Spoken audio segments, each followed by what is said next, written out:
네, 국민의힘 법사위 위원들입니다. 존경하는 국민 여러분, 그리고 언론인 여러분, 정말 나라가 미쳐 돌아가고 있다는 표현이 딱 맞습니다. 민주당이 입법과 행정을 장악하더니 법원, 검찰 등 국가 핵심 권력을 해체하고 있습니다. 국가 해체 프로젝트가 가동 중입니다. 권한 없는 합참 의장에 의한 군 장성 30여 명 축출, 내란 청산 TF 설치, 공무원 색출, 보수 야당 해체 시도, 그리고 언론 재갈 물리기, 공포와 침묵이 일상이 되고 내란 청산이란 이름으로 완장사회가 되었습니다. 민주주의가 종말을 고하고 있습니다. 그런데 지난 11월 7일 자정, 검찰은 범죄자 이재명 대통령이 핵심 등장인물인 대장동 개발 민관 유착의 부패 범죄의 1심 판결에 대한 항소를 포기했습니다. 이재명 대통령의 측근들이 중형 유죄의 판결을 받고 이제 이재명 대통령의 범죄가 선명해지고 있는 이 재판을 검찰이 항소하지 않는다는 것이 말이 되는 일입니까? 있을 수 없는 일입니다. 있어서도 안 되는 일입니다. 이번 항소 포기 지시는 직권남용이자 직무유기입니다. 권력형 수사 방해 범죄입니다. 검찰 농단입니다. 이재명 정권의 잔인한 권력에 굴종한 수뇌부가 결국 이재명 대통령으로 향하는 대장동 범죄 수사를 스스로 봉인하는 것입니다. 법치와 사법 정의를 안매장한 것입니다. 항소 자제라고요? 항소 자제는 전부 유죄 판결을 받았을 때, 양형 부당이 있을 때입니다. 그러나 이 사건은 명백히 일부 무죄를 받았습니다. 특경법이 적용되지 않고 일반 배임죄가 적용되었습니다. 자동 항소 사안입니다. 그럼에도 불구하고 항소를 포기했습니다. 직권남용, 직무유기입니다. 이 모든 상황을 지시하고 지휘한 것으로 외관상 보이는 정성호 법무부 장관은 즉각 사퇴해야 할 것입니다. 그리고 대통령실 개입 여부, 대통령의 지시 여부에 대해 명명백백하게 밝혀야 할 것입니다. 검찰의 항소 포기로 대장동 일당에 대한 추징금 7,814억 원의 국고 환수 기회도 박탈되었습니다. 부패 집단에게 천문학적 이익과 면죄부를 주고 성남시 수뇌부의 책임을 꽁꽁 숨겨서 국민의 상식과 법치 요구에 정면으로 어긋난 중대한 사안입니다. 지금 대한민국은 벼랑 끝에 서 있습니다. 범죄자 대통령 이재명 때문입니다. 자유대한민국의 해체, 국가 해체의 위기입니다. 오로지 범죄자 대통령만을 위해 법치를 왜곡하고 국가를 해체시키고 범죄를 은폐하는 독재 권력의 장막을 반드시 걷어내야 합니다. 그러기 위해서 범죄자 이재명 대통령의 5개 재판 즉시 재개할 것을 촉구합니다. 그것이 바로 대한민국이 바로 서는 길입니다.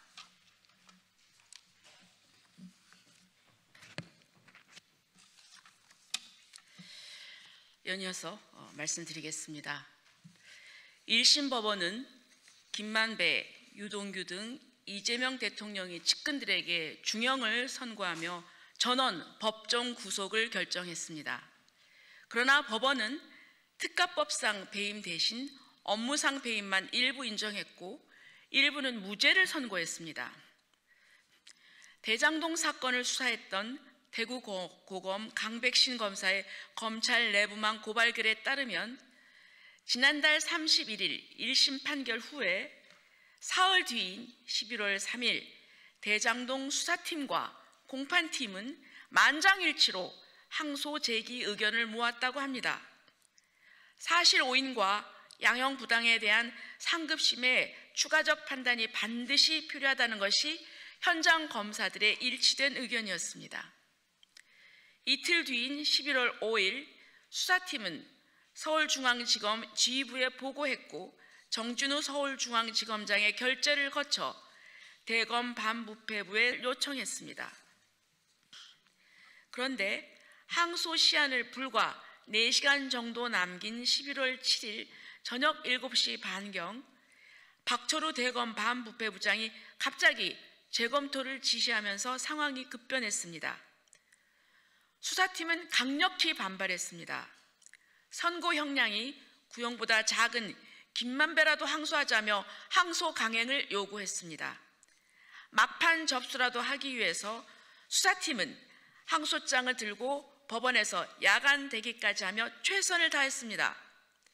그러나 항소 시한을 단 7분 남긴 밤 11시 53분 정준우 지검장은 결국 불허로 입장을 정했고 수사팀은 항소장을 접수하지 못했습니다. 정말 이게 나랍니까?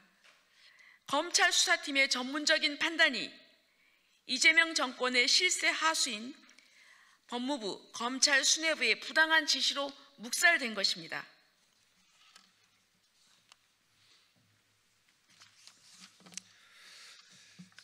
대장동 사건의 핵심은 무엇입니까?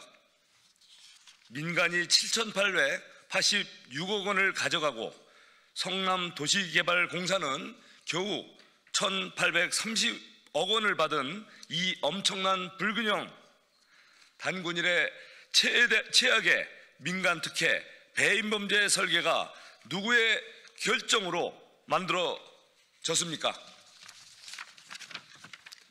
1심 판결문 분명히 말합니다. 대장동 사업은 성남시 수뇌부의 승인 아래 추진된 사업이다. 민간 특혜의 책임 주체가 성남시 의사결정 라인에 있다는 것을 법원이 확인한 것입니다. 항소심에서는 이 성남시 수뇌부가 대체 누구인지, 어떤 경로로 정책이 승인됐는지, 공공이익이 어떻게 민간의 사익으로 바뀌었는지가 더욱 촘촘히 밝혀져야 했습니다. 항소심에서는 그러나 검찰이 스스로 항소를 포기함으로써 이 민간유착 부패 범죄의 정점을 향한 법적 통로를 봉쇄해 버린 것입니다. 형사소송법 제368조는 불이익 변경 금지 원칙을 명시하고 있습니다. 검사가 항소하지 않으면 상급심은 원심보다 무거운 형을 선고할 수 없습니다. 검찰이 항소를 포기함으로써 항소심 재판부는 이제 피고인들이 억울하다고 주장하는 부분만을 중점적으로 심리하게 됩니다. 이재명 측근들의 중범죄 죗값이 덜어지게 될 가능성이 높아진 것입니다. 불과 40여일 전인 9월 30일 국무회의는 검찰 해체를 결의했습니다. 이재명 대통령을 향한 사법 리스크를 제거하기 위한 노골적인 입법 폭거입니다. 그리고 그 압박에 굴종한 검찰 수뇌부가 이제 대장동 범죄의 진실을 이재명 대통령으로 향하는 수사의 고리를 스스로 끊어버린 것입니다. 사법정의를 암매장한 것입니다. 국민은 이 사건을 통해 알고 싶습니다. 누가, 왜, 어떻게 공공개발이라는 명목으로 헐값에 수용한 토지에서 발생한 천문학적 이익을 부패 집단에게 넘겼는가? 당시 성남시장이었던 이재명 대통령의 개입은 정말 없었는가? 검찰은 그 질문에 답할 의무를 져버렸습니다. 이에 우리 국회 법제사법위원회 국민의힘 소속 위원 일동은 다음과 같이 촉구합니다. 첫째, 긴급 현안 질의를 위한 법사위 전체 회의를 즉시 개회할 것을 추미애 위원장에게 요구합니다. 저희는 어제 법제사법위원회 행정실에 긴급 현안 질의 전체 회의 개회 요구 의사를 전달했고, 오늘 법사위 행정실과 추미애 위원장실에 정식으로 전체 회의 개회 요구서를 제출했습니다. 내일 오전 10시 30분에 개회할 것을 요구합니다. 둘째, 항소 포기를 지시한 경위를 즉시 공개하고 책임 소재를 명명백백히 밝혀야 합니다. 누가 왜 어떤 지시로 항소를 막았는지, 대통령실의 개입은 없었는지를 철저히 조사해야 합니다. 또한 당사자들인 법무부, 검찰 수뇌부와 이재명 대통령, 대통령실 수뇌부들이 직접 답해야 합니다. 특히 다음 사항에 대한 명확한 답변을 요구합니다. 법무부 승인이 갑자기 필요했던 이유가 무엇입니까? 즉, 정성호 법무부 장관이 구체적 사건, 이재명 대통령이 핵심 등장인물인 대장동 부패 범죄에 대한 수사 지휘권을 행사한 것입니까? 이것은 법무부 장관의 독자적인 판단입니까? 대통령의 오더에 의한 것입니까? 정성호 법무부 장관은 해당 결정 과정에서 대통령실에 누구와 소통했습니까? 이재명 대통령과 직접 소통한 것입니까? 국민 앞에 명확하게 답할 것을 촉구합니다. 지금까지 드러난 사실만으로도 수사는 물론 국정조사까지 해야 하는 사안입니다. 정성호 법무부 장관은 명백한 탄핵감입니다. 정성호 법무부 장관은 대통령실의 지시나 보고가 있었는지 소상히 밝히고 국민 피해 복구를 방해한 책임을 지고 즉각 사퇴해야 합니다. 셋째, 검찰과 공수처, 경찰은 부패 범죄 집단에게 면죄부를 안겨준 검찰 역사상 최악의 직권 남용, 직무유기, 수사 방해 만행에 대해 즉시 수사해야 합니다.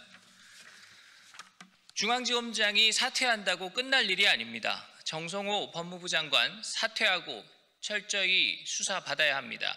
또한 수사가 제대로 안 된다면 별도 특검을 통한 비리 수사까지 검토해야 합니다. 네, 맞습니다. 이 사안은 국정조사까지 해야 되는 사안이고, 정성호 법무부 장관은 사퇴하는 것은 물론이고 사퇴하지 않는다면 탄핵 대상이 될 수밖에 없다는 점을 분명히 드립니다. 이러한 모든 것의 첫 발자국으로 내일 긴급 현안 질의를 저희는 신청한다는 말씀을 드립니다.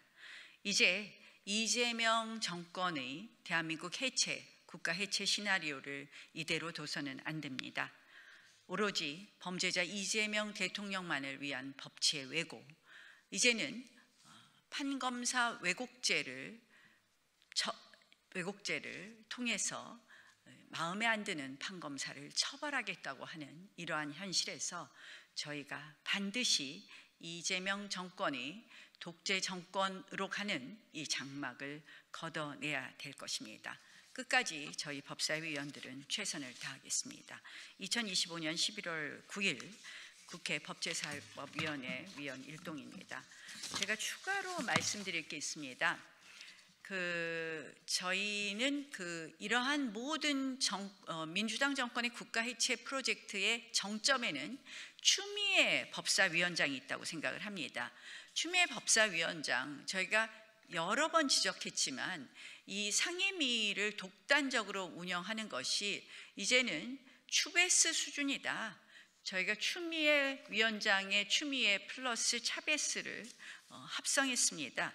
왜냐? 위원장 개인 마음대로 멋대로 운영하는 법사위가 되었습니다. 발언권을 주고 뺏고를 본인 마음대로 하더니 여러분들 아시다시피 2달 동안 아직도 간사 선임을 해주지 않고 있습니다. 급기야는 소위원회 위원 구성도 마음대로 해버렸습니다. 저희가 원하는 소위원회 위원 변경은 해주지도 않고 멋대로 무소속 최혁진 위원을 추가로 예결 소위에 배정해서 한마디로 위원회 안의 여권과 야당의 균형을 깨버렸습니다. 저희는 지난번에 법안심사 제1소위에 박준태 의원 대신에 주진우 의원을, 또 예결소위위원회도 곽규택 의원을 보임해 줄 것을 요청했습니다. 그러나 추미애 위원장은 안건으로 상정조차 하지 않았습니다. 위원장의 직권남용이자 의회 기본 원리를 파괴하는 행위입니다. 한마디로 위원장의 이러한 행위는 야당 주장도, 야당 선수도 본인이 마음대로 뽑겠다라는 그런 행태입니다. 의회 독재의 오만과 극치라고 볼 수 있습니다. 저는 추미애 위원장이 법사위원장으로 단 하루도 앉아 있어서는 안 된다, 즉각 사퇴할 것을 촉구하고 여당 원내 지도부도 적어도 의회 민주주의의 기본을 존중한다면 추미애 위원장 교체해 줄 것을 촉구합니다. 고맙습니다.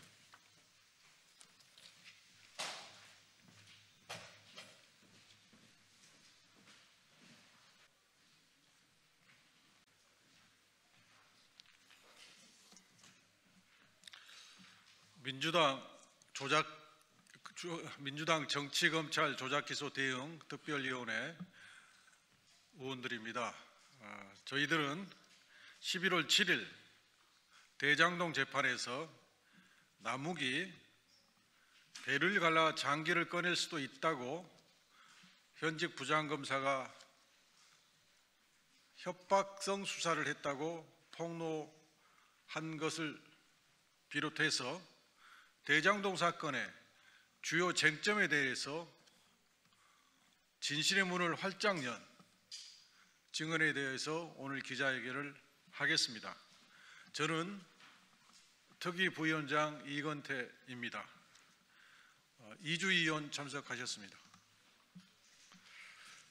그러면 준비된 기자회견문을 읽겠습니다.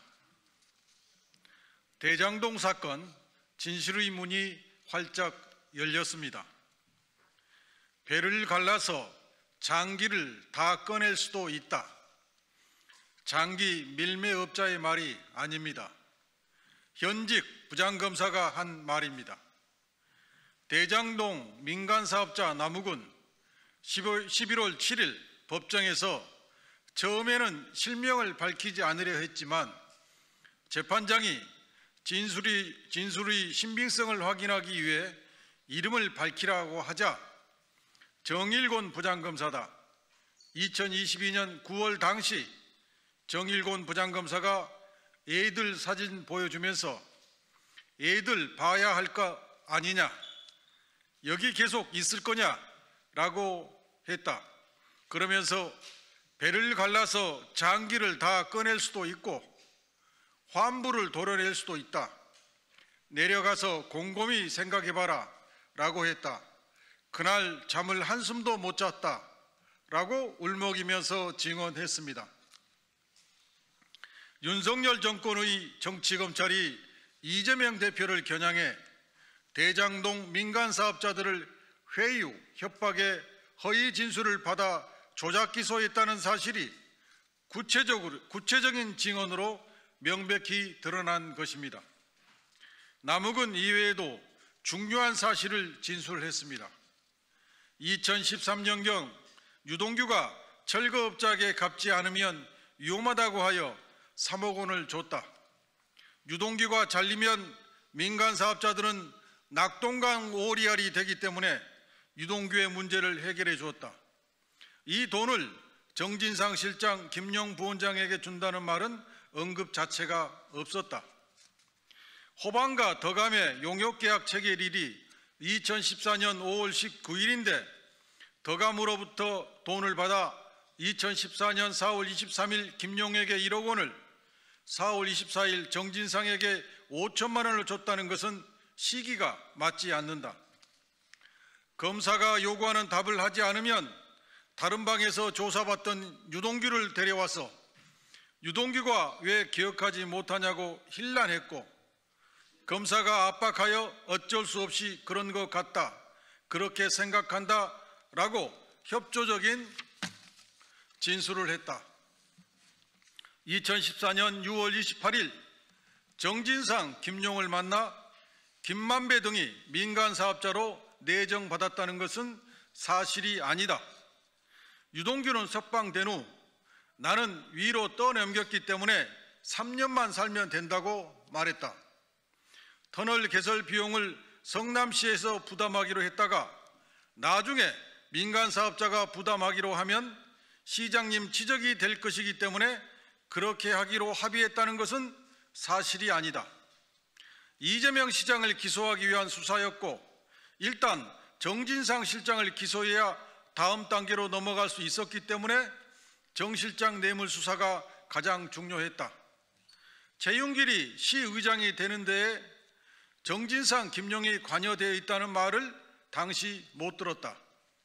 2014년 6월 지방선거 때 이재명 시장을 도운 것을 김용, 정진상이 알고 있다는 것을 들어본 사실이 없다. 2020년 8월 이후 유동규가 김만배에게 428억 원을 요구할 때 정진상이 관여한 사실 없다. 정진상, 김용 몫이라는 말은 재수사 이후에 들었다. 등 이처럼 남욱의 증언을 통해 대장동 사건 전체가 조작된 기소였음이 드러났습니다.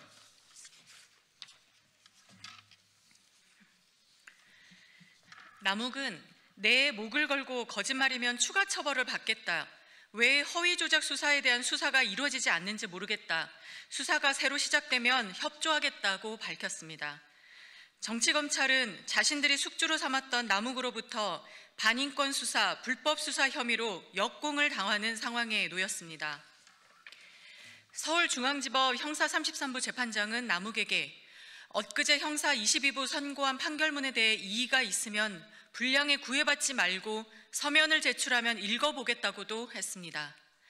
이는 형사 33부 재판장이 남욱의 증언에 대해 신빙성이 있다고 판단하고 있다는 것입니다. 윤석열 정권의 정치검찰이 조작 기소한 대장동 사건에서 이제 진실의 문이 활짝 열렸습니다. 남욱은 허위 조작 수사에 대한 수사가 개시되면 적극 협조하겠다고 밝혔습니다. 이제 정치검찰은 수사기소의 주체에서 수사기소의 객체로 전환이 되었습니다. 더불어민주당 정치검찰 조작기소 대응 특별위원회는 법무부에 강력히 요구합니다. 즉각 남욱을 불러 조작기소의 전말을 수사하십시오. 대장동 사건을 조작기소한 정치검찰 전반에 대해 전면적인 감찰과 수사에 착수하십시오. 2025년 11월 9일 더불어민주당 정치검찰 조작기소 대응 특별위원회. 감사합니다.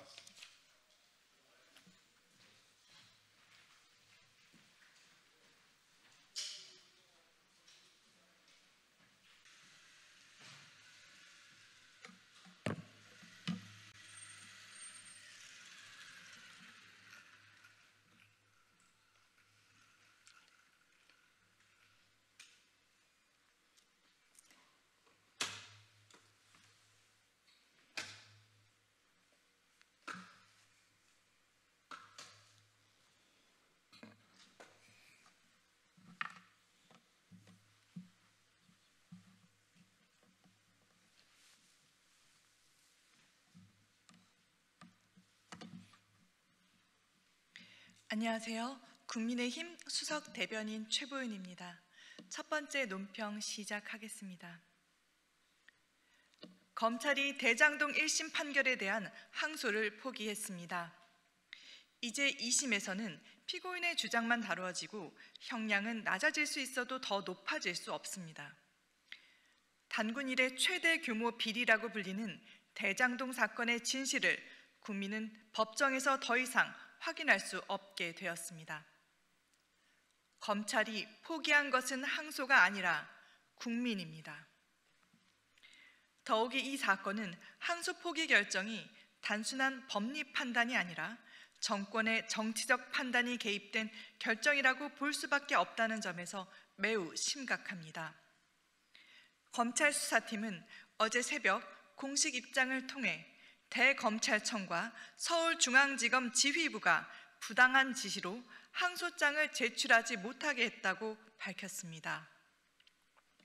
항소장은 이미 작성되어 있었고 중앙지검장 결재도 끝났으며 대검 보고까지 마쳤습니다. 제출만 남은 상황에서 자정 직전 항소 금지 지시가 내려졌다는 것입니다. 게다가 법무부가 항소는 불필요하다는 의견을 냈다는 보도까지 나왔습니다. 결국 수사팀이 항소를 강하게 주장했음에도 불구하고 검찰 수뇌부와 법무부가 이를 뒤집은 것은 결국 대장동 사건 수사 재판 종결을 원하는 정치 권력의 입맛에 맞춘 결과 아니겠습니까? 이 사건은 이재명 대통령 본인의 형사재판과 직접 연결된 사건입니다. 대통령이 공범으로 기소된 사건에서 법무부가 검찰과 항소 여부를 논의했다는 것 자체가 심각한 이해 충돌입니다. 대통령 사건에 대해 법무부 장관은 애초에 수사 지휘권을 내려놓았어야 합니다. 법무부가 진정 포기해야 할 것은 항소가 아니라 수사 지휘권입니다. 서울중앙지검장 사퇴로 끝낼 일이 아닙니다. 사퇴해야 하는 사람은 지검장이 아니라 항소 금지를 지시한 더 윗선입니다. 일선 검사들은 사법 정의가 짓밟혔다며 공개 반발하고 있습니다. 진실을 밝힌 항소심의 기회를 빼앗긴 국민들은 분노하고 있습니다. 그럼에도 법무부 장관과 대검찰청 지휘부는 침묵으로 일관하며 단 한마디 사과조차 하지 않았습니다. 최근 대통령실은 사법부를 향해 재판 중지 상황이 달라지면 다른 조치가 필요하다고 압박했습니다. 재판 결과가 마음에 들지 않으면 조치를 취하겠다는 것은 재판 불복 선언입니다. 여당은 이재명 재판중지법을 추진했고 정부는 배임죄 폐지를 밀어붙이고 있습니다. 사법부를 흔들고 법을 바꾸려 하고 이제는 검찰의 항소까지 막았습니다. 모든 흐름은 한 방향으로 흐르고 있습니다. 모두 대통령 한 사람을 위한 방탄입니다. 이것은 명백한 직권 남용이며 수사 방해이고 검찰을 정치의 도구로 삼은 검찰 농단입니다. 법치는 대통령도 예외가 아니어야 합니다. 그러나 지금 대한민국은 대통령 한 사람을 위해 법치가 멈추고 있습니다. 국민의힘은 분명히 요구합니다. 이번 항소 포기 결정의 최종 책임자는 법무부 장관과 검찰 지휘부입니다. 그들은 권력의 눈치를 보며 정의를 저버린 데 대해 국민 앞에 즉각 사죄하고 책임을 져야 합니다. 국민의힘은 국회 차원의 청문회와 국정조사를 통해 이 사태의 전모를 반드시 밝혀낼 것입니다. 국민의힘은 이번 대장동 사건 항소 포기 사태를 정권 차원의 사법 개입이자 정의의 후퇴로 규정합니다. 검찰이 국민의 눈을 피해 권력의 눈치를 본다면 그것은 더 이상 정의의 기관이 아닙니다. 검찰은 국민의 검찰이지 정권의 방패가 아닙니다. 검찰을 멈추게 하고 사법부를 흔들며 법치를 무너뜨린 책임 반드시 묻겠습니다. 김영삼 전 대통령은 말씀하셨습니다. 닭의 목을 비틀어도 새벽은 온다. 아무리 권력이 진실을 억누르려 해도 정의의 새벽은 반드시 옵니다. 국민의힘은 그 새벽의 시작을 국민과 함께 열겠습니다.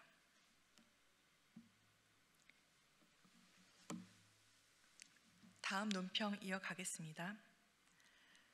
강훈식 대통령실 비서실장이 부처 공무원을 상대로 비상계엄에 가담한 이력을 조사해 책임을 묻는 조직을 발족하는 방안을 검토하겠다고 밝혔습니다. 공직자의 과거사를 선별적으로 조사해 내란 가담자라는 프레임을 씌워 적폐청산을 하겠다는 것입니다. 특검까지 가동하며 내란 관련 수사를 진행하고 있음에도 성에 차지 않는 것입니까? 공직사회 전체에 정치 보복의 공포를 심고 우리 사회의 불안과 분열을 조장하는 국민 통합을 심각하게 저해하는 퇴행적 발상입니다. 사법부도 모자라 행정부도 장악하겠다는 이재명 정권의 무시무시한 공포 정치가 대한민국의 공직 사회까지 병들게 하고 있습니다.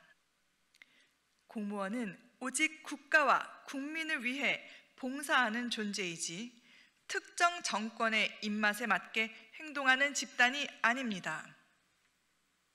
국민의힘은 공직사회를 혼란에 빠뜨리고 국론 분열을 획책하는 대통령실의 공직자 내란몰이를 강력히 규탄하며 이재명 정권에 요구합니다. 공무원의 소신을 위축시키고 정권의 입맛에 맞는 줄서기를 강요하는 행태를 멈추십시오. 또 정권을 지우고 야당을 말살하려는 일념 하나로 벌이는 정치 보복과 내란몰이를 즉각 거두십시오.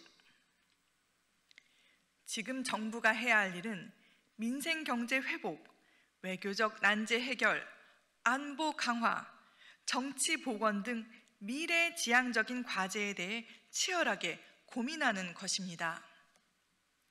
민생을 내팽개친 채 과거에만 집착하는 무리수를 둔다면 결국 국민적 분노와 심판을 자초하는 결과를 낳게 될 것임을 이재명 정권은 부디 잊지 말기 바랍니다. 금일 논평 마치겠습니다. 감사합니다.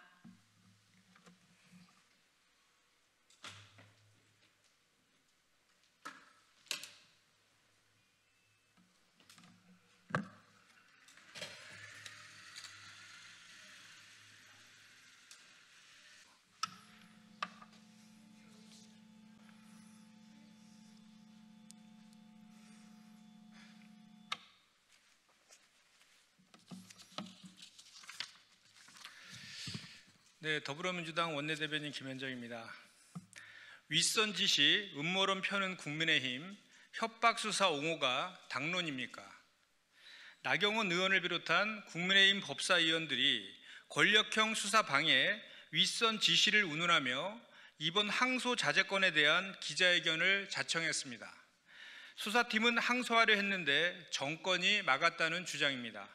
하지만 이는 사실관계를 완전히 뒤바꾸는 아전인수격 주장입니다. 이번 재판의 핵심은 누가 항소를 막았는가가 아니라 왜 항소를 못하게 되었는가입니다.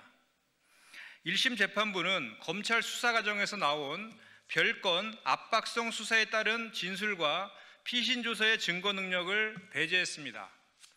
이는 애초 법리로 갔어야 할 수사를 정치 논리로 끌고 가다 벌어진 검찰의 무리수였습니다.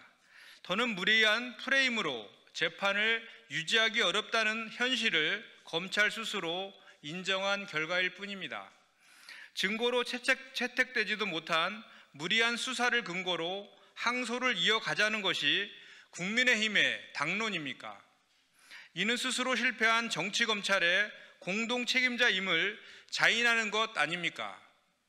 애초에 국민의힘은 대통령실이 개입했다는 음모론을 제기할 것이 아니라 왜 윤석열 정권 검찰이 왜 무리한 수사를 자행했는지 그 본질부터 답해야 합니다. 무엇보다 국민의힘이 말하는 정말 잔인한 권력은 배를 가르겠다고 협박한 것을 수사 기법이랍시고 자행한 정치검찰을 정치적 칼날로 쓴 윤석열 정권입니다. 더불어민주당은 약속대로 검찰개혁을 흔들림 없이 추진하겠습니다. 중대범죄수사청과 공소청을 통해 수사와 기소를 투명하게 분리하고 권한남용을 구조적으로 차단하겠습니다. 국민을 위한 수사기관을 다시 세워 검찰개혁을 완성하겠습니다. 아울러 대장동, 대북송금 관련 검찰 수사 전반에 대한 국정조사를 포함해 청문회와 상설특검까지 전면 검토하겠습니다. 정치적 동기와 절차 위반 여부, 별건, 강압수사 실태를 철저히 규명하겠습니다. 국민의힘은 더 이상 실패한 정치검찰을 옹호하며 정쟁을 일삼지 마십시오. 진상규명과 제도 개선을 가로막는다면 국민과 역사의 준엄한 심판을 피할 수 없을 것입니다. 당선감사 명품백은 사회적 예의가 아니라 대가성 상납입니다. 윤석열 자택에서 김기현 전 대표 측이 전달한 로저 비비의 명품백이 특검의 압수수색 과정에서 발견되었습니다. 김 전 대표와 김건희는 입이라도 맞춘 듯 사회적 예의 차원의 선물이었다고 주장합니다. 국민의힘 사람들에게는 뇌물과 상납이 사회적 예의와 동의어입니까? 이번 로저 비비의 백은 디올백 의혹이 불거지기 전인 2023년 3월에 전달되었습니다. 이는 김건희가 고가의 명품을 스스럼 없이 주고받는 것이 일회성 실수가 아니라 이미 상습적 간행이었음을 입증하는 것입니다. 공과 사를 구분 못하는 편법 대마왕의 행태가 어제 오늘의 일이 아니었음이 명백해졌습니다. 변명은 더욱 궁색합니다. 김 전 대표는 덕단 차원의 간단한 인사말이라고 축소하고 있지만 특검 수사 과정에서는 당대표 당선을 도와주셔서 감사하다는 구체적인 내용이 포함된 것으로 알려졌습니다. 시계를 김기현 전 대표가 당선되는 때로 돌려보겠습니다. 대선과 지선 승리를 이끌었던 이준석 전 대표를 몰아내고 연판장 파동으로 나경원 의원을 찍어 눌렀습니다. 유력 주자였던 안철수 의원마저 윤심의 압박이 가해졌습니다. 급기야 당원 100%로 룰까지 변경하며 국민의 참여 기회를 박탈하고 오로지 윤심의 낙점을 받은 후보를 당대표로 만든 것이 바로 김기현 전 대표 선출의 전말입니다. 이 모든 비정상적인 과정을 통해 당대표가 되고 당선을 도와줘 감사하다는 메시지와 함께 전달한 명품백을 어찌 단순한 사회적 예의라 변명할 수 있습니까? 이것은 명백히 윤심의 전당대회 개입 의혹에 대한 대가성을 입증하는 스모킹건입니다. 더 큰 문제는 이들이 이토록 뻔뻔한 변명을 할 수 있는 근거를 국가기관 스스로가 제공했다는 데 있습니다. 이 모든 상습적인 명품 수수 의혹이 만천하에 드러났음에도 권력의 신여로 전락했던 국민권익위원회는 디올백 사건에 대해 배우자 처벌 규정 없음이라는 기괴한 논리로 면죄부를 발부했습니다. 권익위의 이 결정은 이미 과거에 벌어진 모든 명품백 상납 간행에 대해 국가가 공식적으로 사후 면죄부를 찍어준 것과 다름없습니다. 진실을 밝히려면 공직자를 비극으로 내몬 그 무혐의 결정이 오늘 김 전 대표가 상납을 예의라 우기는 방패막이가 되어주고 있는 것입니다. 특검은 사회적 예의라는 이름으로 포장된 이 대가성 상납 의혹에 대해 한 점 의혹 없이 수사해야 합니다. 이는 단순한 선물이 아니라 공정한 정당활동을 침해하고 공직자의 청렴 의무를 정면으로 위배한 청탁금지법 및 정당법 위반의 중대 범위 의혹입니다. 더불어민주당은 국민과 함께 이 권력형 비리의 실체가 완전히 드러날 때까지 끝까지 추적할 것입니다. 이상입니다.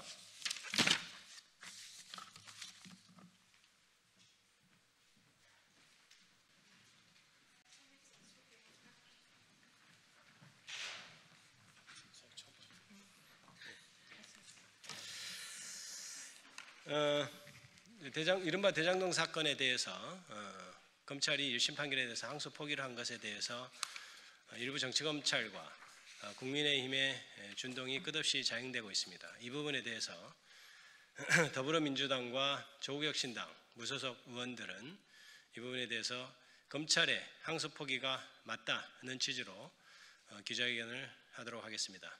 같이 참여해 주신 서영교 의원님 모셨습니다. 네. 그다음에 전현희 최고위원님 모셨습니다. 네.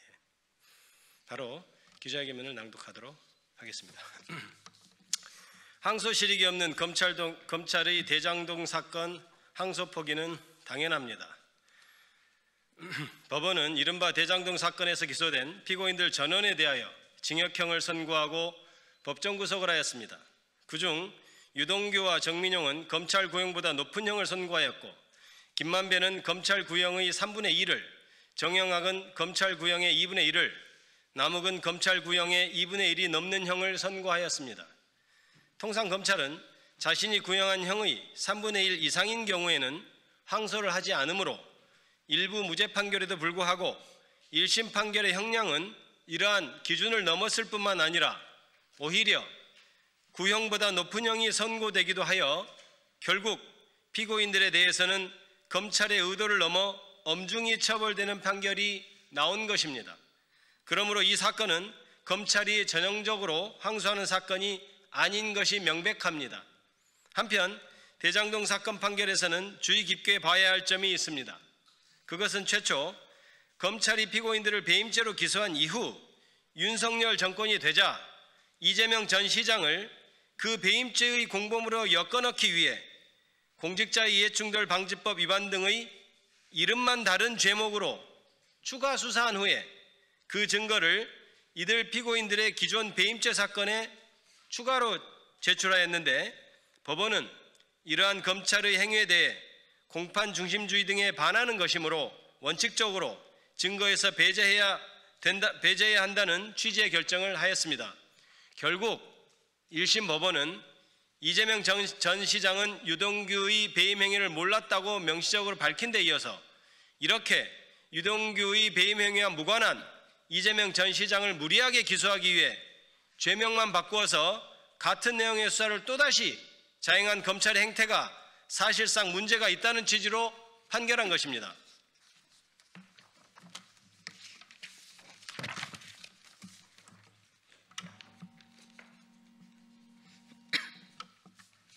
이처럼 이재명 전 시장을 추가 기소하기 위해서 나중에 무리하게 수사한 공직자의 이해충돌방지법 위반의 점은 결국 무죄 판결이 났지만 유죄 판결된 배임죄와 그 내용이 같은 것이고 역시 무죄 판결된 유동규, 김만배의 뇌물 관련 공소 사실도 배임죄에서 이미 유죄로 평가된 사실을 뇌물 관련으로 제명을 바꾸어 기소한 것이므로 이들 무죄 부분에 대해서도 별도로 항소할 실익이 없는 것입니다.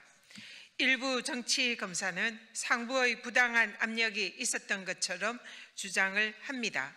국민의힘에서는 마치 정권의 외압이 있었던 것처럼 그리고 이재명 대통령의 가이드라인이 있었던 것처럼 허위 주장으로 정치 공세를 펴고 있습니다. 윤석열과 김건희에 대해서는 벌벌 떨며 조사도 못하고 역사상 최초로 구속기간을 날이 아닌 시간으로 계산하여 내란 수계를 풀어준 결정에 대해서는 즉시 항고도 포기하고 모두들 침묵하더니 이제 와서 도대체 무슨 낯으로 그러한 주장을 하는 것입니까? 또한 윤석열 징계 사건에서 패소한 한동훈의 법무부가 상고를 포기했을 때는 왜 모두들 침묵했습니까? 검찰공화국의 하수인들과 끈앞풀들이 정치사냥 기소에 대한 반성은커녕 조작 사건을 수단으로 한 국민선동을 더 못하게 될 것으로 걱정해서 준동하는 모습이 너무나 개탄스럽고 결과적으로 우리의 검찰개혁의 방향이 옳았다는 것을 그들 스스로가 증명하고 있습니다. 국회 법제사법위원회에 더불어민주당과 조국혁신당 무소속 의원 일동은 조작 기소한 판결에 대해서 무용한 항소를 하지 않은 검찰의 판단을 존중하며 검찰의 정상화를 위해서 중단 없는 노력을 할 것임을 다시 한번 약속드립니다. 네, 감사합니다. 제가 한 말씀 더 드리겠습니다. 정말 정치검찰 해도 너무하는군요. 윤석열의 국힘당 해도 너무하는군요. 우리 전현희 의원 말씀처럼 잠시 기억을 돌려봅시다. 윤석열 지기현 판사가 구속 취소했을 때 즉시항고 포기한 게 누굽니까? 바로 검찰들 아닙니까? 즉시항고 포기할 때 한마디도 말 못하고 입 꼭 다물고 있던 검사들 뭡니까 지금? 그리고 그때 즉시항고는 위헌이라며 황당무계한 논리를 폈던 그 검사들 뭡니까 지금? 이런 검사들 특검으로 확실하게 다시 수사해야 합니다. 아주 충격적인 내용이 있지 않았습니까? 이 대장동 사건 관련해서 남욱에게 정일권 부장판사가 아이들의 사진을 보여주었답니다. 그 사진은 압수수색한 포렌식을 통해서 나온 아이들의 사진을 남욱에게 보여주며 아이들 만나야 되지 않겠냐, 그러니 기억 안 나는 거 이야기해라. 배를 갈라서 장기를 다 꺼내는 방식이 하나 있고 환부만 도려내는 방식이 있는데 가서 생각해봐라 라고 했다는 겁니다. 이렇게 무서운 검사들입니다. 이런 검사들의 이런 방식, 그리고 남욱은 기억이 안 나고 사실이 아닌 것을 검사가 들려줘서 진술하게 되었다는 거 아닙니까? 이런 어마어마한 대장동 사건에 누가 연루됐습니까? 바로 윤석열의 아버지 집을 김만배가 사준 거 아닙니까? 시작은 윤석열 아닙니까? 대장동 사건의 씨앗 자금 조우영 잡혀 들어갔을 때 누가 봐줬다고 했습니까? 박영수와 윤석열 관련되어 있지 않습니까? 이러더니 이번에 판사들이 때렸습니다. 유동규는 7년을 8년으로 높여버렸습니다. 유동규는 검사가 구형 7년 때렸는데 8년으로 높였고요. 정민용은 검사가 5년 때렸는데 판사가 6년으로 형량을, 징역형을 높여버렸습니다. 왜 항소하겠다는 거죠? 이 징역형 더 높아졌으니 더 내리겠다고 항소하겠다는 겁니까? 그리고 다른 사람들은 징역형이 좀 짧아지긴 했습니다. 그런데 여기서 중요한 것은 바로 저희도 몰랐던 대검 예규입니다.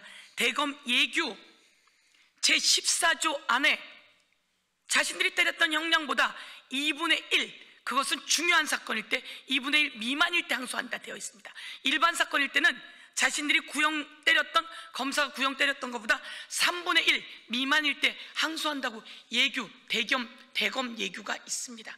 이렇게 해놓고서는 지금 마치 위에서 압력이 있는 것처럼 스스로 항소 못할 상황 아니었습니까? 여기에 덧대서 같이 북치고 장구치는 그 윤석열의 국민의힘 한동훈 징계받았을 때 항소 포기한 사람 한동훈 아닌가요? 저희들이 한 번 더 짚어서 말씀드리면서 더 이상 정치 검찰의 장난, 그리고 국힘당의 장난, 이것을 국민께 낱낱이 밝혀드리면서 대장동 관련해서는, 대장동 수사 등 관련해서는 특검으로 다시 재수사해야 한다, 이렇게 말씀드리겠습니다. 감사합니다. 고맙습니다. 감사합니다.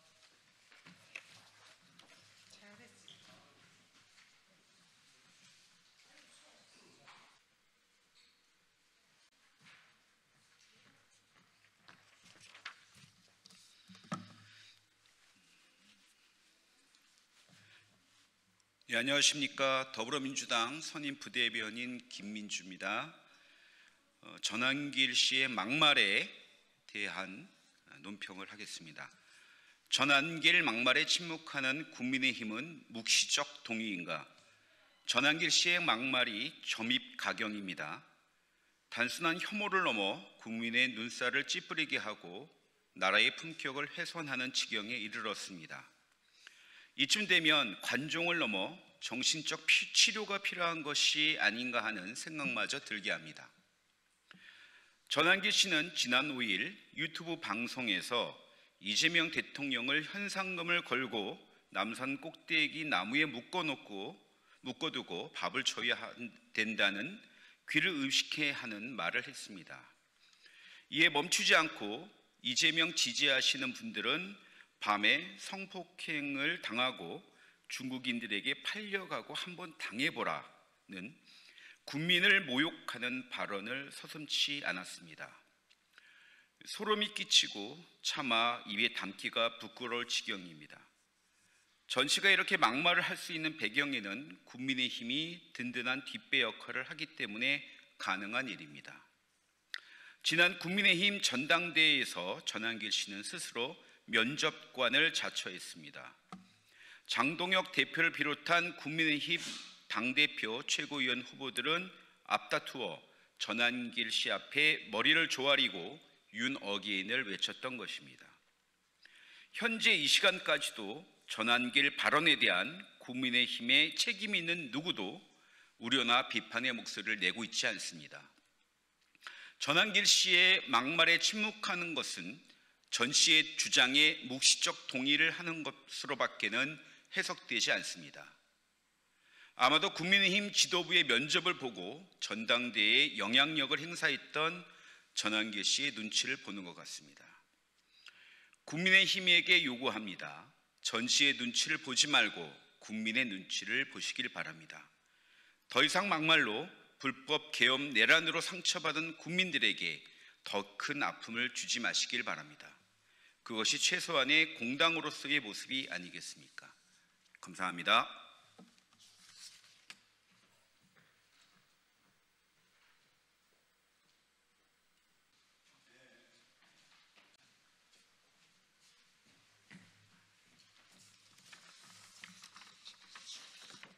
이리와 보좌관 들어.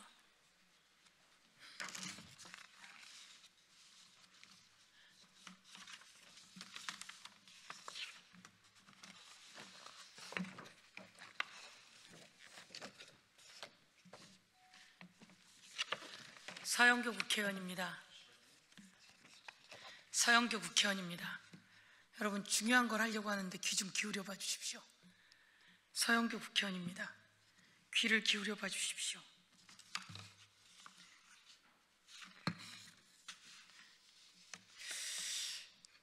조금 전에 이제 중요한 기자회견을 했고요. 항소 관련해서 이야기할 때인가요 지금? 나무기 이야기 하잖아요. 정일권 부장판사가 배를 갈라서 장기를 다 드러내겠다라고 하면서 아이들의 사진을 갖다 줬다는 거 아닙니까? 근데 그 사진도 정말 무섭게 압수수색 목록 중에 포렌식한 사진, 자기 핸드폰이든 컴퓨터든 어디에선가 들어있었던 압수 목록 중에 포렌식한 사진을 갖고 와서 그 아기들 사진을 보여주면서 애들 봐야 되지 않냐, 애들 보고 싶지 않냐, 빨리 해결해야 되지 않냐, 배를 갈라서 장기를 다 드러내는 방법과 환부만 도려내는 방법이 있다. 가서 고민해봐라 이랬다는데, 국민 여러분, 조폭보다 더 무섭지 않습니까? 정말 조폭보다 더 무섭지 않습니까? 꼭 10번이고 20번이고 저는 이야기해야겠습니다. 이재명 대표를 잡으라는 범죄자는 안 잡고 이재명 대표를 잡으려고 그렇게 눈에 불을 켜고 검사라고 하는 공권력을 다 동원해서 압수수색을 했다고 13박 14일, 14박 15일 압수수색하고 수많은 사람들을 협박해대고 증거로 수사하지 않고 그런 검찰, 이제 역사의 뒤안길로 사라져야 되는 거 아닙니까? 그래서 수사와 기소 분리하자는 거 아닙니까? 공부 잘해서 검사해서 그렇게 남의 보복에나 혈안이 되어서 어디 검사라고 하겠습니까? 지금 그런데 항소 관련한 이야기하면서 달겨드는 걸 보면서 야, 검사가 아직도 정치검찰 그대로구나 이런 생각을 하게 됩니다. 다시 한번 회의를 느끼면서 검찰개혁 확실히 해야 된다 이렇게 말씀드립니다. 이번엔 법원 관련한 이야기입니다. 깜짝 놀랐습니다. 오늘 제가 법사위에서 한 이야기지만 중요한 자료를 여러분께 공개하고자 합니다. 필요하신 분들은 연락 주시면 이 자료를 드리도록 하겠습니다. 저희가 법원에서 받은 자료입니다. 지기현이라는 사람은 어떻게 해서 윤석열 내란 재판의 판사가 됐지? 지기현이라는 사람은 재판을 어떻게 저런 식으로 하지? 지기현이라는 사람은 저렇게 중요한 재판에서 변호사들에게 질질 끌려다니지? 그리고 변호사들은 어떻게 지기현이라고 하는 판사에게 호통을 치고 지 마음대로 하지? 윤석열은 어떻게 재판이 있는데 재판에 나오지 않고 직위원은 그 재판에 나오지 않는 그 윤석열을 그대로 보고만 있지? 정말 의아했습니다.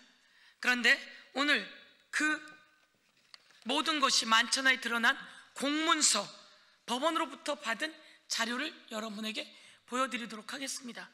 이게 바로 그 문서입니다. 이 문서에는 이렇게 써 있습니다. 적시처리 필요 중요 사건 접수 보고. 이게 윤석열 사건인데요. 윤석열은 내란 우두머리 1월 26일 날 접수됩니다. 그리고 2월 5일 날 적시처리 필요 중요 사건이라고 해서 직위원 재판부에다 그냥 갖다가 내리 꽂았습니다. 아, 윤석열 사건은 컴퓨터로 뺑뺑이 돌린 게 아니라 갖다 꽂았구나. 직위원에게 윤석열 사건을 꽂았구나. 윤석열 사건에 직위원 판사를 내리 꽂았구나 라고 하는 내용입니다. 이 내용을 저희들의 추적에 법원 행정처장이 답변을 했죠. 그런데 훨씬 더 많은 것이 있습니다. 내부에서 제보가 나온 것입니다. 윤석열 사건에는 적시처리 필요 중요 사건이라고 빨간 고무인이 찍혀 있다고 합니다. 그 빨간 고무인이 찍혀 있는 것은 숨기고, 그렇지만 더 이상 숨길 수 없어 적시처리 필요 사건이라고 해서 윤석열을 직위원에다가 내리 꽂았습니다. 조지호 사건과 김복식 사건도 직위원에다가 내리 꽂았습니다. 그리고 노상원 사건도 직위원에다가 내리 꽂았습니다. 직위원에게 이 사건들을 전부 다 갖다 맡긴 이후에는 이렇게 발표합니다. 너무 사건이 많아 일반 사건은 받지 않는 걸로 할게요. 이렇게 2월 11일 날 그 법원은 발표를 합니다. 제일 먼저 직위원에게 내리 꽂은 것은 김용현입니다. 김용현 사건은 적시처리 필요 중요 사건이라고 이렇게 딱 찍혀 있습니다. 이 문서 법원이 저희 국회의원 방으로 가지고 온 자료입니다. 이 문서가 왔고 거기에 이렇게 찍혀 있는데 그들은 이야기합니다. 김용현 건을 직위원에게 내리꽂은 건 아니고요, 전담 재판부가 없어서 일반 재판부로 돌리기 위해 뺑뺑이를 돌렸습니다. 6개의 재판부는 빼고 뺑뺑이 돌려서 직위원에게 해당되었고, 그래서 직위원에게 김용현, 윤석열, 조지호, 노상원 것들을 갖다 줬습니다. 이렇게 이야기합니다. 이게 말이 되는 이야기입니까? 오늘 하나 더 말씀드립니다. 이것은 법원에 있는 공보입니다. 법원에 있는 공보입니다. 공보에 가보니 정말 기가 막히게도 선거 부패 전담, 식품 전담, 보건 전담, 경제 전담, 재정 전담, 아동 범죄 전담, 이렇게 전담들이 있었습니다. 선거 부패 전담이 많았습니다. 그러면 윤석열의 내란은 무엇입니까? 선거 부패 전담에 맞지 않겠습니까? 그런데 이들은 선거 부패 전담, 여기에 이진관 판사가 있습니다. 선거 부패 전담입니다. 혹시 선거 부패 전담으로 가면 이진관 판사에게 갈까 두려웠을까요? 이들은 다시 그것을 적시처리 중요 사건이라고 했음에도 불구하고 다시 일반 사건으로 해서 뺑뺑이를 돌렸다 하는 게 그들의 말인데요, 저는 아직 그 말까지 믿을 수가 없습니다. 그냥 직위원에게 내리 꽂아줬다 이렇게 생각합니다. 일반 사건으로 둔갑시켜서 직위원에게 내리 꽂아줬다, 저는 이렇게 생각합니다. 그래서 알고 보니 이렇게 선거 전담, 재정 전담, 식품 전담, 직위원은 식품, 보건, 경제 전담이었습니다. 직위원은 여기에 어디에 써 있습니까? 직위원이 여기에 써 있습니다. 제25부 경제, 식품, 보건 전담이라고 이렇게 써 있습니다. 일반 사건 전담입니다. 이진관 판사는 선거 부패, 형사 사건 전담이고요, 여기에는 선거와 부패 사건 전담이고요, 법원에 이 잘못된 관행, 잘못된 판사 배정, 직위원에 대해서 윤석열 사건을 배정한 이 사건 국민 여러분께 낱낱이 고발하면서 그 직위원이 윤석열을 구속 취소시킨 것입니다. 이에 대해서 고발하고 직위원 재판부의 교체를 강력히 요구합니다. 그리고 내란 전담 재판부가 필요하다는 것도 요구합니다. 법원에서 내란 전담 재판부를 만들어서 내란 전담 재판부에 이 사건을 맡겨야 된다는 것을 촉구합니다. 이에 대해서도 특검이 철저히 수사해야 합니다. 조이대가 여기 어떻게 관여되어 있는지, 지기현과 어떻게 관여되어 있는지, 조이대가 대법관이던 시절 지기현이 대법원 재판연구관이었습니다. 이에 대해서 낱낱이 고발하면서 검찰도 법원도 도려낼 것은 도려내야 하는 시점이다, 이렇게 말씀드립니다. 이상입니다.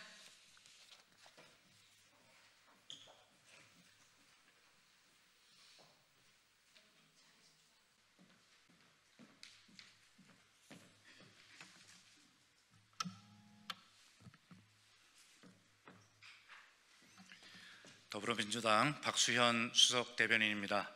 잠시 전에 끝난 제4차 고위당정협의회에서 논의한 사항을 말씀드리겠습니다. 첫째, 당정은 파리 협정에 따라 올해 제출하여야 할 2035년 국가 온실가스 감축 목표에 대하여 논의하였습니다. 당정은 IPCC 권고, 헌재 결정, 미래 세대 부담, 국내 산업 여건 등을 종합적으로 고려하고 공청회의 의견을 수렴하여 2035 NDC 목표 수준을 2018년 대비 53%에서 61%로 정하는 것에 대해 공감대를 형성하였습니다. 이에 정부는 탄소 다배출 제조업 중심의 산업구조 여건과 감축기술의 실현 가능성, 글로벌 경쟁 여건 등을 고려하여 산업 부분 감축 부담은 완화하였으며 KGX 녹색 전환 전략을 수립하여 우리 기업의 탈탄소 산업 전환 지원 및 녹색 산업 육성을 적극 추진할 것이라고 밝혔습니다. 아울러 당정은 탄소 중립 사회로의 전환 과정에서 석탄 발전소, 내연차 업계 등 기존 산업의 노동자와 지역 경제 영향을 최소화할 수 있는 방안도 마련하기로 했다고 밝혔습니다.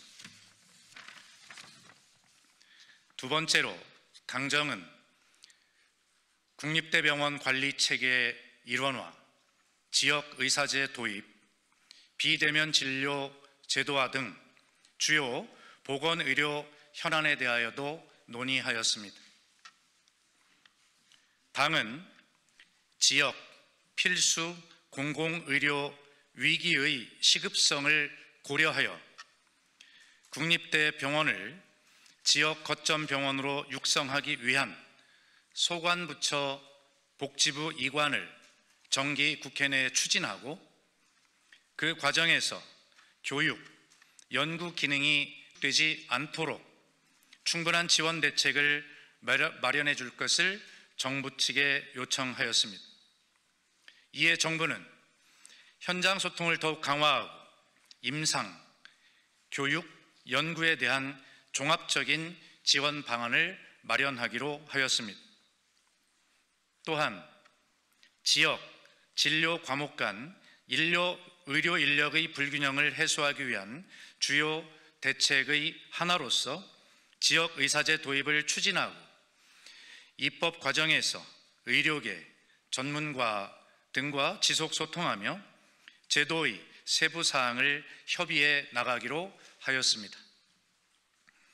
이와 함께 국민의 의료 접근성을 높이기 위해 그간 시범 사업으로 운영되어 온 비대면 진료를 제도화하기로 하였습니다. 정부는 시범 사업에서 본 사업으로 제도화되는 과정에서 현장의 혼란을 최소화하기 위해 철저히 관리하겠다고 밝혔습니다.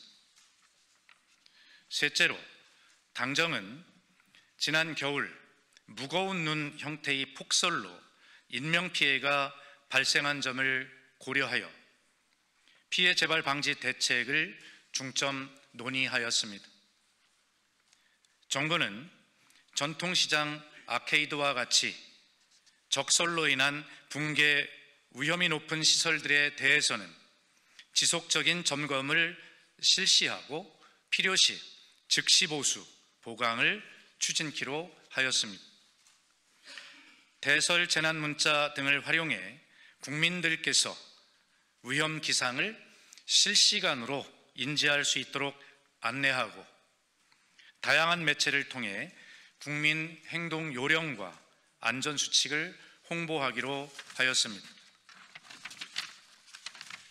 당정은 또한 한파로 인한 인명 피해를 줄이기 위한 대처 강화 방안을 논의하였습니다. 한파 취약계층을 10대 유형으로 세분화하여 난방비와 방한 물품 등을 수요자 맞춤형으로 지원하며 대상별 맞춤형 행동 요령을 홍보하는 등 취약계층이 사각지대 없이 보호될 수 있도록 하였습니다. 또한 정부는 한파 쉼터 위치에 대한 정확한 정보를 제공하는 한편 특보 시에는 야간, 새벽 등 취약 시간대에 쉼터 운영을 연장하는 등 한파 피해를 최소화하기 위해 적극적으로 대응하겠다고 밝혔습니다. 마지막으로 당정은 성장의 핵심 플랫폼인 자본시장 활성화 및 코리아 프리미엄 실현을 위한 방안으로 배당소득 분리과세 실효성 제고 방안에 대하여 논의하였습니다. 특히 최근 주택시장 불안이 가중되는 상황에서 시중 유동성을 부동산 시장에서 기업의 생산적 부문으로 유도해야 한다는 데 모두가 인식을 같이 하였습니다. 이에 따라 세수에 큰 영향을 미치지 않으면서도 배당 활성화 효과를 최대한 촉진할 수 있도록 배당소득 분리과세 최고세율의 합리적 조정 방안을 마련할 필요가 있다는 데 의견을 모았으며 그 구체적인 세율 수준은 추후 정기국회 논의를 통해 결정하기로 하였습니다. 이상입니다.